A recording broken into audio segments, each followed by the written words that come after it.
जीवन खुशी सुशील कुमार में आपका स्वागत है दोस्तों। आज हम द्वादश ज्योतिर्लिंग में से एक ज्योतिर्लिंग ओमकारेश्वर ज्योतिर्लिंग के बारे में आपसे बात करेंगे। ओमकारेश्वर ज्योतिर्लिंग द्वादश ज्योतिर्लिंग से एक चौथे स्थान पर प्रमुख ज्योतिर्लिंग है।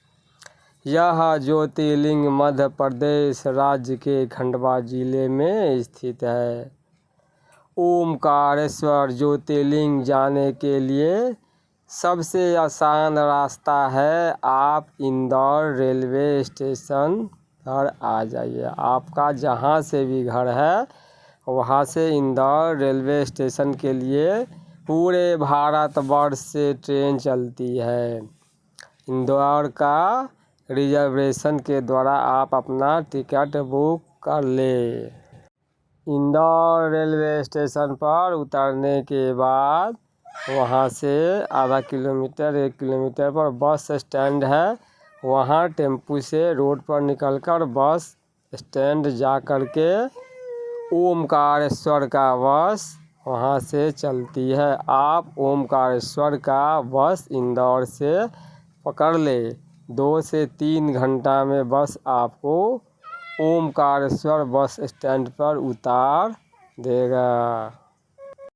इंदौर हवाई अड्डा भी है, वहाँ आप हवाई जहाज़ से भी आकर के बस के द्वारा ओमकारेश्वर आसानी से पहुँच सकते हैं। ओमकारेश्वर पहुँचने के बाद आप वहाँ रहने के लिए गजानन महाराज का भक्त निवास एक बहुत ही अच्छा बना हुआ है, आप वहाँ भी रुक सकते हैं। गजानन महाराज के भक्त निवास में रुकने के लिए आपको यहाँ आने के बाद ही रूम आपको मिलेगा। ऑनलाइन रूम की बुकिंग नहीं होती है। 4 बजे शाम से डॉर्मेट्री बेड बुकिंग होती है और 40 रुपया पर बेड का चार्ज है। डॉर्मेट्री का 4 कमरे का रूम नॉन एसी का 400 रुपया, उसी प्रकार एसी का 600-800 रुपया है। और भी यहाँ पर 2-4 धर्मशाला होटल बने हुए हैं, आप चाहे तो ओमकारेश्वर में रुक सकते हैं। गजानन महाराज के भक्त निवास में खाना का भी बहुत अच्छा सुविधा है। 9 बजे से 10:30 बजे तक आपको नाश्ता की व्यवस्था है और 11 बजे से 1:30 बजे दिन तक भोजन यहाँ पर मिलती है। फिर शाम से 9 बजे 9:30 बजे रात तक भोजन मिलती है।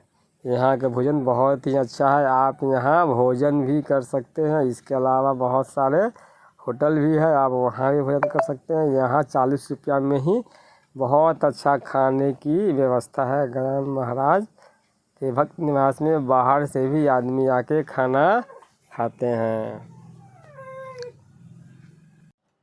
ओमकारेश्वर पहुँचने के बाद आप नर्मदा नदी में स्नान करके, गौमुख घाट है वहाँ पर स्नान करके ओमकारेश्वर महादेव का दर्शन कर सकते हैं। या वहाँ पर ममलेश्वर महादेव का भी मंदिर है। ओमकारेश्वर मंदिर 2 मंदिर मिलकर बना है। ओमकारेश्वर और ममलेश्वर दोनों मंदिर को द्वादश ज्योतिर्लिंग में चौथे स्थान पर ओमकारेश्वर ज्योतिर्लिंग माना जाता है।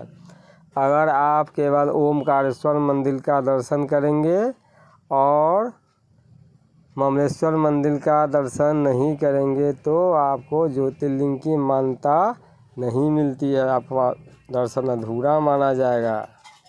इसलिए आप ओमकारेश्वर ज्योतिर्लिंग का दर्शन करने के बाद ममलेश्वर ज्योतिर्लिंग का दर्शन अवश्य करें। गौमुख घाट के पास ममलेश्वर ज्योतिर्लिंग है, आप वहाँ भी दर्शन कर सकते हैं पहले ओमकारेश्वर ज्योतिर्लिंग का दर्शन करने के बाद ममलेश्वर ज्योतिर्लिंग का दर्शन कर सकते हैं।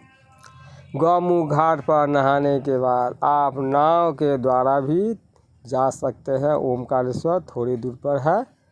या पैदल पुल पर, झूला पुल से या एक और पुल है, दोनों पुल पर, किसी भी पुल के द्वारा आप ओमकारेश्वर ज्योतिर्लिंग में पहुंच सकते हैं।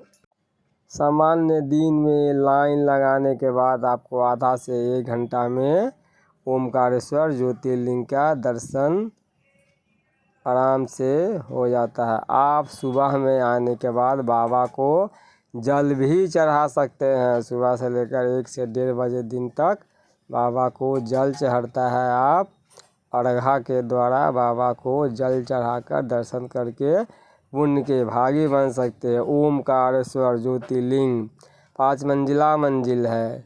नीचे में आप गणेश भगवान का मंदिर है, राम जी का मंदिर है, उसके बाद ओमकारेश्वर भगवान है, उसके बाद महादेव का मंदिर ऊपर में है और ऊपर में मंदिर। आप सभी मंदिर का दर्शन कर सकते हैं। दर्शन पूजन करके आप पुण्य के भागी बन सकते हैं।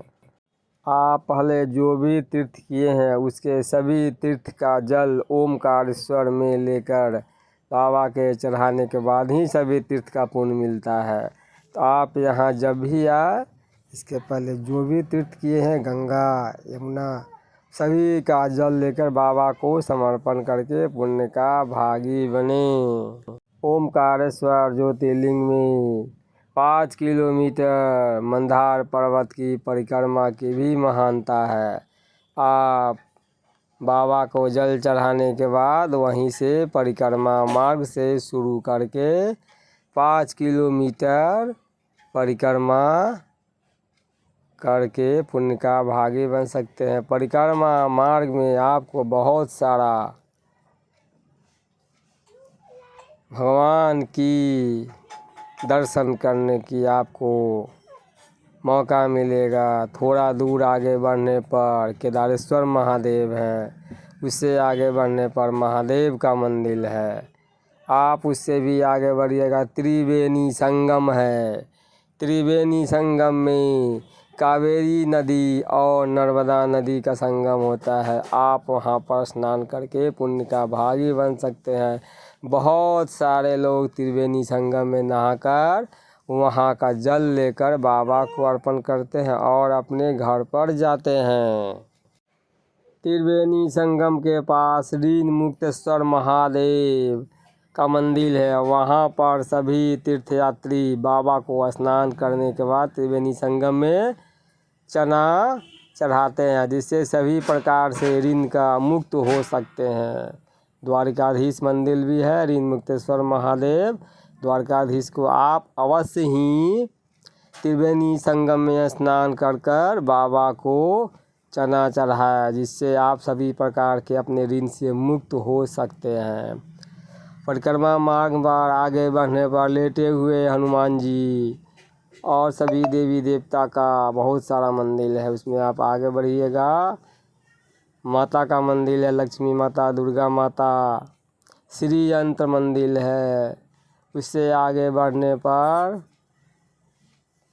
बहुत सारे देवी देवता के मंदिर के दर्शन करने का आपको महिमा प्राप्त होगा। अभी हाल ही में परिक्रमा मार्ग पर आदि शंकराचार्य का एक बहुत ही विशाल प्रतिमा का स्थापना किया गया। आप परिक्रमा मार्ग पर आदि शंकराचार्य महाराज जी का